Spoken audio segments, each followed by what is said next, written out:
The moment you close your eyes and begin to imagine, you are stepping into the most sacred space of all. That space, which many overlook or dismiss as fantasy, is the very dwelling place of the divine. It is not just a psychological trick or a creative tool. It is the point of contact between you and the source of all creation. Your imagination is not a passive faculty. It is the creative power of God in action, clothed in your consciousness. The Holy Spirit is not waiting somewhere outside of you in a temple or a mountaintop. It moves in you through the vivid images and feelings that rise unbidden when you dare to dream. Imagination is not something you develop. It is something you brought with you from the beginning. Long before you learned to speak, reason, or calculate, you could imagine. As a child, you understood this intuitively. You created worlds, people, and outcomes with no resistance. You believed what you imagined with all your heart. Then, slowly, you were taught to doubt it. You were trained to believe only what could be seen, touched, measured. But in doing so, you were pulled away from the source of your power. The Holy Spirit never left. It merely waited for you to return to that simple, fearless act of imagining that which is not yet visible.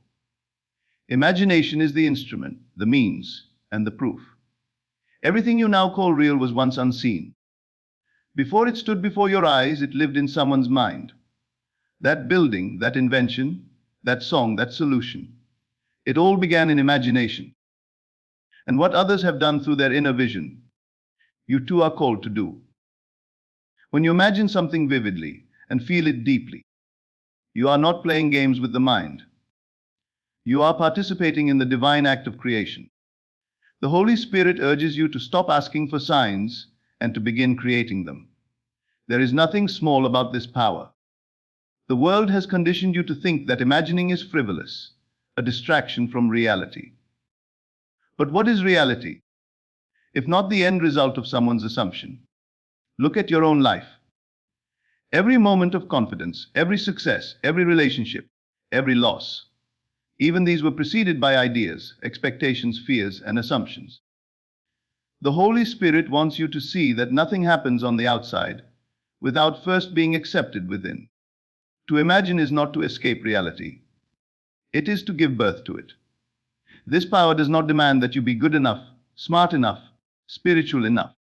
It only asks that you use it. Use it deliberately, use it faithfully, use it with awareness. When you sit in stillness and picture your desire as already fulfilled, you are not making it up. You are selecting from the infinite possibilities already present in the spiritual realm. That realm is not far away. It is as close as your next thought, as near as your next breath. The Holy Spirit shows you this by the ease with which a thought can become a feeling, and a feeling can become a world. When you imagine something and feel its reality, something shifts.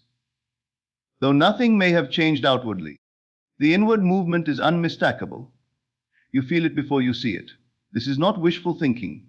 It is creative law. The unseen becomes seen not by effort, but by alignment. And that alignment happens in imagination.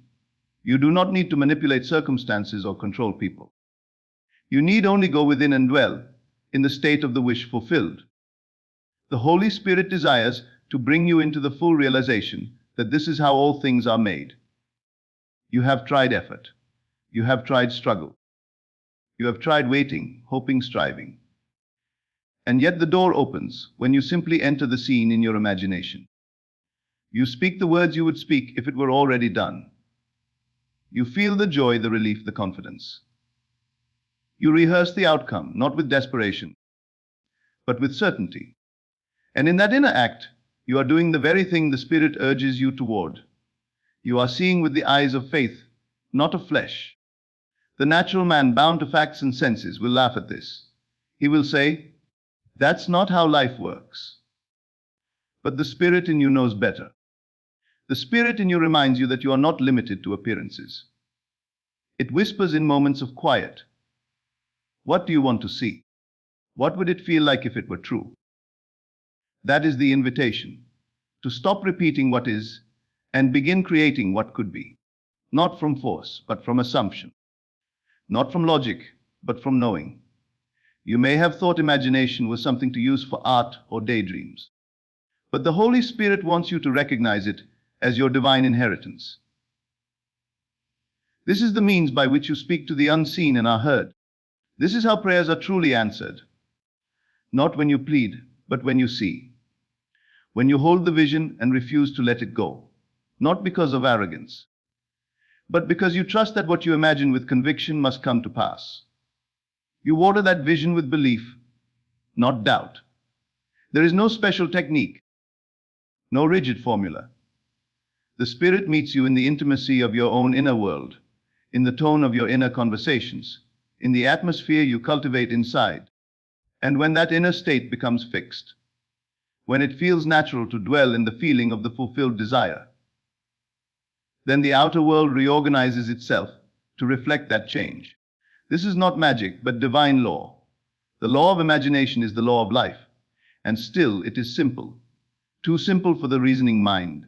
You may wonder, can it really be that my imagination has this much power? The Spirit answers not with explanations, but with experience. Try it. Dare to assume. Dare to dwell in the feeling of your dream fulfilled. Dare to imagine lovingly, boldly, consistently, and you will see. Not because you forced it to happen, but because you became one with it. This power has been with you all along. It does not require permission from others, nor does it rely on circumstances. It operates in secret and brings results in public. And once you understand this, nothing remains impossible. The Holy Spirit wants you to remember what you already know deep within, that what you see inwardly, you will hold outwardly. When you trust your imagination as the voice of God, to assume the feeling of the wish fulfilled is to step into the identity of the one who no longer desires but already possesses. It is not pretending. It is not acting. It is a full acceptance of the unseen reality as if it were already made visible. When you do this sincerely, with conviction and emotional depth, you align yourself with the truth that all things already exist. You are not bringing something into existence from nothing. You are selecting, claiming, and occupying a state that is eternally present. There are infinite states in consciousness, and each one carries with it a complete world, a unique chain of events, people, and outcomes. The state you inhabit determines the life you live. You move from one state to another not by force, but by feeling. Feeling is the only pathway into the world you desire. It is not enough to think of your desire. You must feel it real.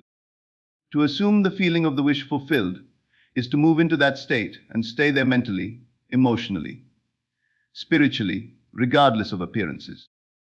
Many believe that manifestation requires action first, external movement, visible effort. But the truth is that the greatest effort you will ever make is the inward shift. Choosing to feel something different than what your senses suggest. To assume is to say, this is who I am now, even when nothing outside of you agrees. It is the inner gesture of confidence that says, it is done. It is an inner silence that rests in the knowing, I have it already. You cannot assume and doubt at the same time. The feeling of the wish fulfilled does not beg, it does not ask, it does not question. It lives in the tone of satisfaction, of ease, of peaceful expectancy. It is the state where you breathe differently, think differently, speak differently. Because inwardly, you are no longer trying to get to the desire. You are already standing in it. You speak the words you would speak if it were true. You look at the world as if you already received the thing hoped for. Assumption is not fantasy. It is the only true act of faith. Faith is not hoping something will happen one day. It is knowing before it appears that it is already so. The world tells you to be realistic. But realism, as the world defines it, is limited to what already is. Creation is not found in what already is. Creation begins with the unseen. To assume is to create. To feel it real is to plant the seed. You may not see the flower yet, but the seed is just as real, just as alive. The assumption is the seed. Everything you want already exists in another dimension of reality. within consciousness. You move into that version of yourself by feeling as though you are already there. You must wear the feeling like a new garment, allowing it to reshape your thoughts, your posture, your reactions. Do not wait for evidence before you allow yourself to feel it. The evidence will appear in response to the feeling, never the other way around. Feeling comes first, always. When you close your eyes and dwell in a scene that implies your wish is fulfilled, you are doing sacred work. You are entering into agreement with the unseen. You are forming a covenant with the version of yourself that already has what you desire. The Holy Spirit urges you to stay in that space, not to look back, not to waver, not to entertain conflicting images, but to remain faithful to the assumption. You must refuse the voice of the senses when they tell you nothing is happening. Something is happening. Creation is taking place in the silence. Assuming the feeling is not about forcing emotion, it is about finding the subtle tone of dawn. Sometimes it comes as a quiet peace, a smile of knowing, a still joy that moves without effort. It is not always fireworks. It is often more like a gentle shift in atmosphere. One moment you feel distant from your desire. The next you feel at home in it. This is the turning point. Once the feeling is assumed, the process is set in motion. You are not waiting for the world to confirm it. You are confirming it within yourself. The world is not your guide. It is your mirror. It can only reflect what you assume to be true, so assume wisely. Assume with reverence. Assume with persistence. Your assumptions harden into fact, not because you forced the outcome, but because you became the person who naturally receives that outcome. You do not attract what you want, you attract what you are. To assume is not to fight circumstances. It is to transcend them. It is to stand still in the midst of contradiction and say, "This is not my truth." It is to live from the new state without needing approval, validation, or immediate confirmation. In doing so, you prove the power of consciousness. You walk by faith, not by sight. And soon, what you feel inwardly begins to express itself outwardly through synchronicities, opportunities, and changed responses from the world around you. This is the secret so few understand. The feeling of the wish fulfilled is the only thing required. When you hold that feeling, everything else arranges itself. You do not need to know how. You do not need to map every step.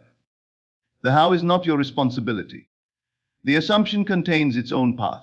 The end imagines the means. Your job is to live in the end, to feel the outcome now. Many people pray and then immediately return to worry. They visualize, then doubt. They affirm, but only halfway believe. This is not assumption, this is indecision. The moment you assume, you must drop all alternatives. You must stop looking for it and begin looking from it. The one who assumes the feeling is not waiting. He has already received. She is already dwelling in that world, regardless of appearances. And the beautiful truth is this: the moment you assume, something in you changes. Your vibration rises. Your confidence increases. You begin to treat yourself and others differently. This shift, though invisible, is incredibly powerful. It sends a signal to the universe, to the subconscious mind, to all layers of being that something has changed, and reality must conform to that new identity. Assumption does not happen once. It must be renewed daily, moment by moment, until it becomes natural. It must become the new default. That is when manifestation appears effortless. The wish fulfilled no longer feels foreign. It feels familiar, even inevitable. This is what the Spirit wants you to understand. Your outer world is clay, shaped by your inner acceptance. And that acceptance, that inner knowing, begins with assuming the feeling. Not someday, not later. Now, the world you experience with your senses, what you call reality, is nothing more than a reflection of your internal state. It is a mirror, faithfully and obediently out, picturing the assumptions, beliefs, and feelings you carry within. Nothing happens in the outer world unless it is first imagined or accepted on the inside. Most people try to change their lives by manipulating outer effects, unaware that the cause lies within. They rearrange circumstances, move people, force outcomes, and chase opportunities, all the while forgetting that these are just shadows cast by the light of their inner consciousness. Everything begins within. The life you live, the relationships you attract, the abundance or lack you experience, the success or failure that meets you. It is all reflecting the state you consistently occupy. When you feel unworthy, even unconsciously, the world responds with rejection. When you feel fortunate, the world opens in unexpected ways. This is not superstition or fantasy. It is law. The inner state always precedes and shapes the outer conditions. You are not reacting to life. Life is reacting to you. This truth does not depend on belief. It is operating whether you acknowledge it or not. Just as gravity does not need your permission to function, the law of reflection is active at all times. You do not escape it by ignoring it. You live by it either consciously or unconsciously. The beauty of this truth is that the moment you become aware of it, you reclaim your power. You are no longer a victim of chance.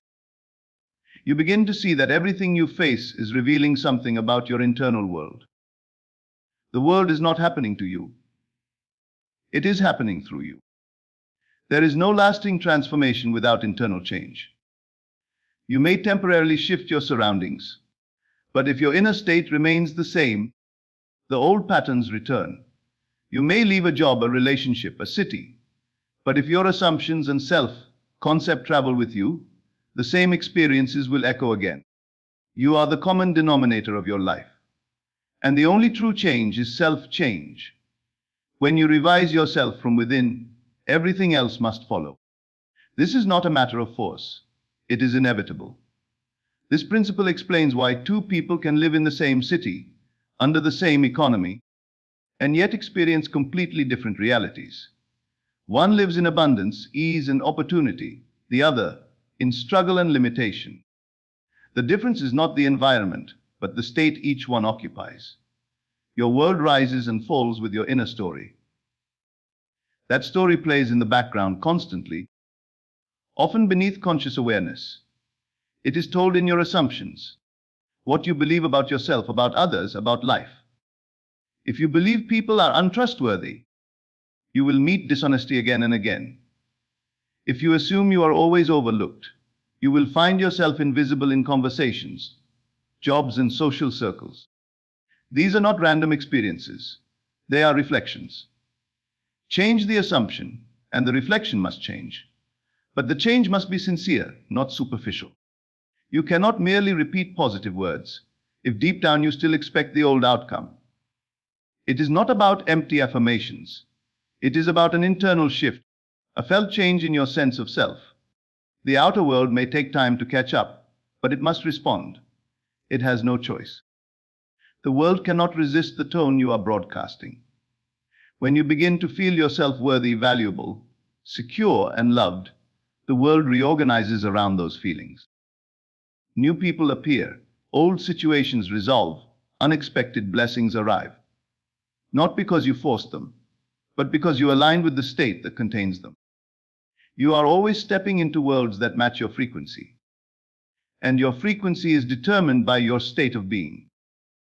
Every moment you are expressing a state, and every state brings with it its own environment, its own logic, its own chain of events. You are not trying to make the world better from the outside. You are moving into a better version of the world by moving into a better version of yourself. This is not selfish. It is the most responsible thing you can do. Because once you change yourself, you change everything you touch. Your world reflects your internal atmosphere. And everyone in it plays their role according to the part you've assigned them in your consciousness. Even so, called random events are not exempt. A missed opportunity, a sudden breakthrough, a repeated delay. All of these are shaped by your inner state. The cause is always within. The outer world is the printout, your inner world is the code. When you want to change the result, you do not keep printing the same thing. You go back to the code. You revise the assumptions, the inner dialogue, the dominant feeling. And then you let the printout reflect what has already changed inside. This also means that blame has no place. If others seem to mistreat you, instead of reacting in anger, pause and look within. What story have you accepted about yourself? What part of you expected this outcome, even if reluctantly? The point is not guilt, it is awareness. Once you see the connection, you no longer need to repeat the pattern. You can revise it. You can choose to see yourself differently. And when you do, the world cannot help but echo that new vision. There is no outer force more powerful than the inner conviction. People sense it. Situations bend to it. The very air responds to the one who walks in the feeling of already having what they once chased. You may not see the full reflection immediately, but the moment your inner state changes, you can feel the shift. You stop reaching and start allowing. You stop doubting and start trusting. The anxiety fades, not because the outer world is perfect, but because your inner world has stabilized. The world you see tomorrow is being shaped by what you feel today. That is why inner work is not a luxury, it is the foundation. You are not reacting to life. You are projecting it. You are not merely surviving in the world. You are creating it moment by moment. And the creation is always faithful to your dominant feeling, whether you recognize it or not. The world is your mirror, and it always reflects not just what you say, but what you truly believe and feel yourself to be. Desire is not a weakness, nor is it something to be denied, ignored, or suppressed. It is the whisper of the divine, the call of the Holy Spirit within you pointing toward the greater version of yourself. The world may teach you that desire is selfish, dangerous, or rooted in lack. But true desire, the deep, unshakable longing that stirs in your heart, is a spiritual signal. It is the language through which your higher self speaks. It shows you what you are meant to claim, not by chasing it in the world, but by awakening it within. You do not create desire, it rises on its own. You do not invent your deepest longings, they are revealed to you. And if they are revealed, they must have a source. That source is not random thought or mere emotional impulse. It is the creative presence within you calling you forward. When you feel a sincere, persistent desire, you are being shown a possibility that already exists. You are not being teased with an unattainable vision. You are being invited into alignment with it. The presence of desire is proof of its fulfillment. You would not feel drawn to a specific state, experience, or reality if it were not already planted in the field of your consciousness. Just as a seed does not appear without the potential to grow, your desire would not exist if it were not already prepared to be realized. The very fact that you can imagine it, feel it, and long for it is evidence that it is yours to embody. The Spirit does not taunt you. It leads you by desire. The world has conditioned people to mistrust their desires, to view them as illusions or distractions. But the desire that comes from your true center does not lead to confusion. It leads to clarity. It is not frantic or desperate. It is calm, certain, and persistent. It stays with you even when you try to forget it. It speaks to you in dreams, in quiet moments, in visions that will not leave you. That is not your ego. It is the divine reminding you of who you are meant to be. Desire does not mean you are lacking. It means you are expanding. It means your soul is reaching for expression in a new form. What you call desire is really remembrance. A part of you already knows what it is like to live in the fulfillment of your longing. And when you feel desire, you are tapping into that memory. You are glimpsing the version of yourself that already lives in that reality. The Holy Spirit is not asking you to earn your desires. It is asking you to accept them, to feel worthy of them, to walk in the direction of their truth. Your desires are not accidents. They are instructions. They are guidance from within. But they do not operate in the language of logic. They speak through feeling, imagination, and resonance. You may not know why you are drawn to a certain dream. You may not be able to explain it or justify it to others, but you do not need to. You only need to honor it. The power that gave you the desire will also give you the way. But the way is not always revealed all at once. It unfolds step by step as you walk in faith. When you feel desire, you are being given a glimpse of your potential. And with that glimpse comes responsibility, not to force it, but to believe in it. Most people sabotage their desires by questioning them. Who am I to want this? They ask. But the better question is, who am I to deny what was planted in my soul? If the desire is real, if it lifts you, expands you, and brings you to life, then it is holy. Do not be ashamed of it. Do not apologize for it. Do not hide it to make others comfortable. It is your path to fulfillment. Desire is not something you must chase outside of yourself. It is something you must realize within. The world you seek is already in you. The love, the abundance, the expression, the freedom, it is all within reach when you assume the feeling of already having it. That is how desire is fulfilled. Not through endless struggle, but through inner acceptance. The Spirit leads by desire and fulfills by faith. You are not trying to make something happen. You are learning to allow what is already present in you to emerge. The more you trust your desires, the more your path becomes clear. You are guided not by force, but by alignment. Desire shows you the end, and once the end is accepted, the means will appear. You do not need to scheme or strategize.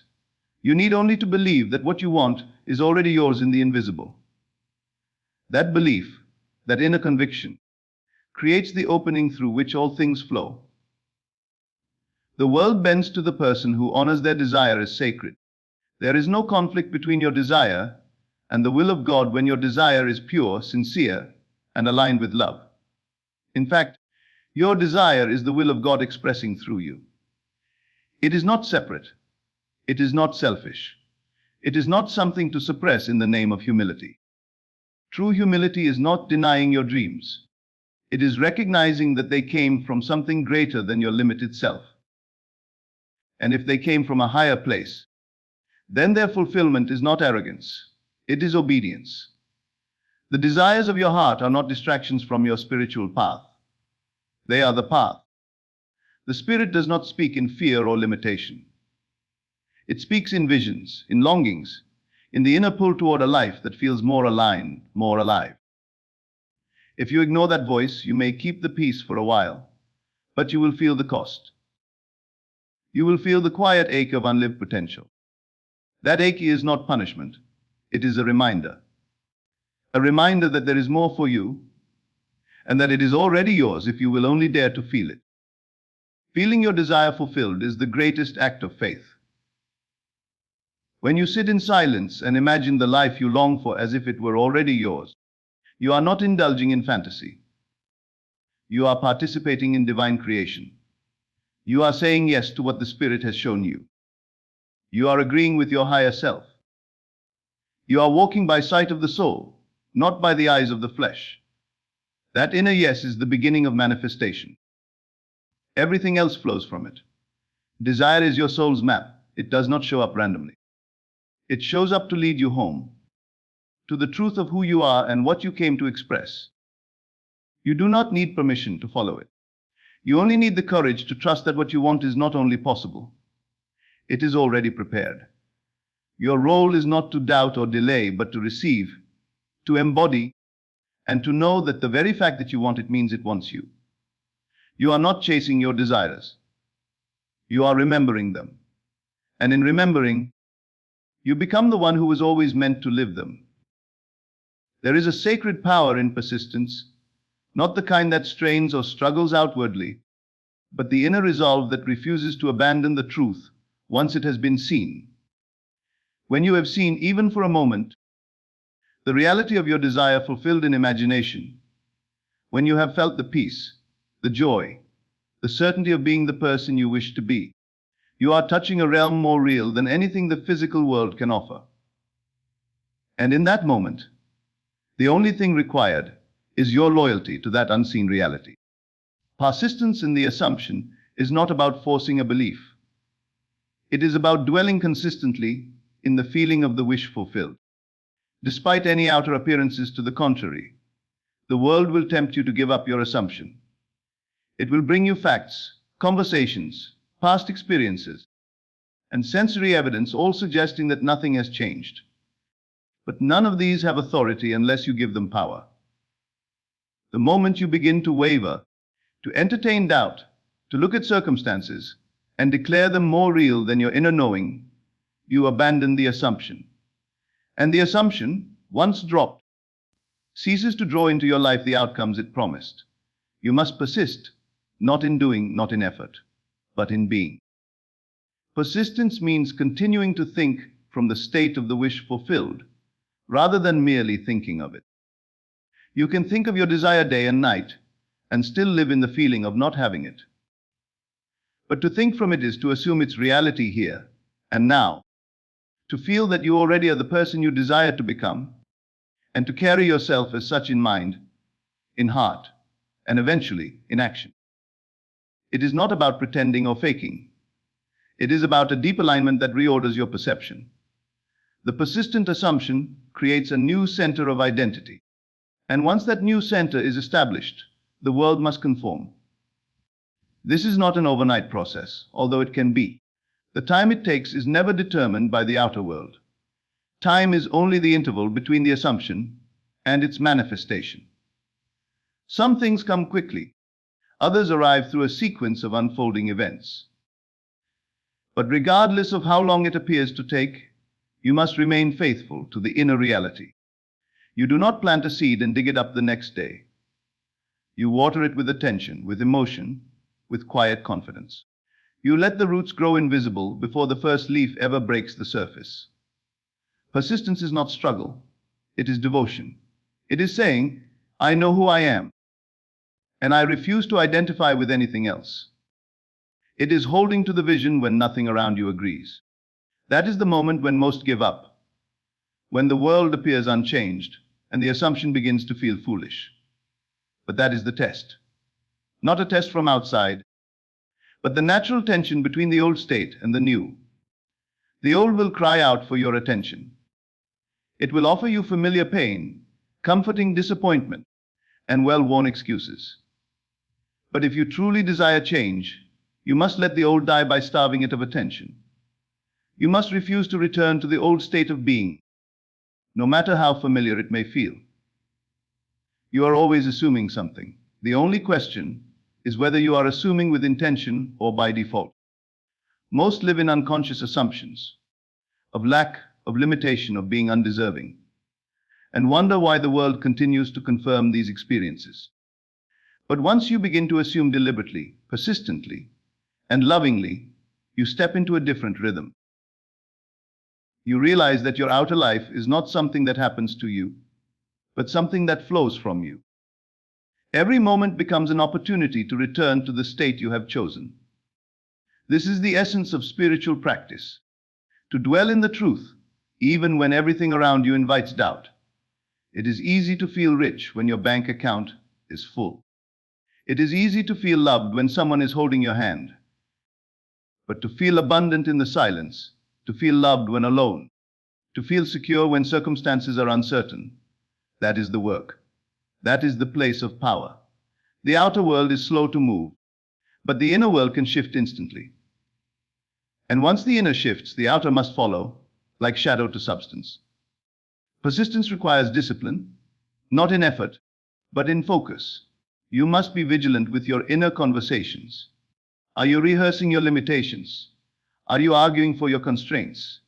Or are you gently, consistently, lovingly affirming who you truly are? Your inner dialogue is the most sacred space. That is where the assumption lives or dies. Guard it. Feed it with images, feelings, and words that align with your chosen reality. When doubt arises, as it will, do not fight it. Gently return to the feeling of fulfillment. Like returning to the breath in meditation, return to your assumption. You may not see immediate evidence. You may go days, even weeks, without outer confirmation. But the inner shift is the only evidence you need. When you begin to feel different, even slightly, more at peace, more hopeful, more aligned, that is a sign. Trust it. The feeling is the forerunner. It is the announcement that something has changed in your consciousness. And when consciousness changes, reality must mirror it. Maybe not today, maybe not tomorrow, but inevitably.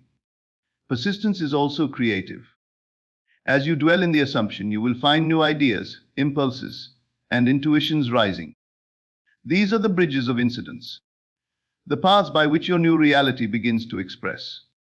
You are not passively waiting. You are actively participating in the unfolding. You are responding to the world not as who you were, but as who you now claim to be. That changes everything. The people you meet, the choices you make, the opportunities that arise, all begin to echo your new state. It is not about perfect faith. It is about returning, again and again, to the assumption. Even when you falter, even when the old state pulls at you, simply notice and return. Do not condemn yourself. There is no punishment for doubt. But there is transformation in persistence. Each time you return to the feeling of the wish fulfilled, you strengthen that reality within you. It becomes more natural, more automatic, more embodied. And what begins in imagination becomes flesh. What begins in feeling becomes fact. The world cannot resist the one who refuses to move from their chosen state. It may delay, but it cannot deny, because the state you occupy is the cause, and all else is its reflection.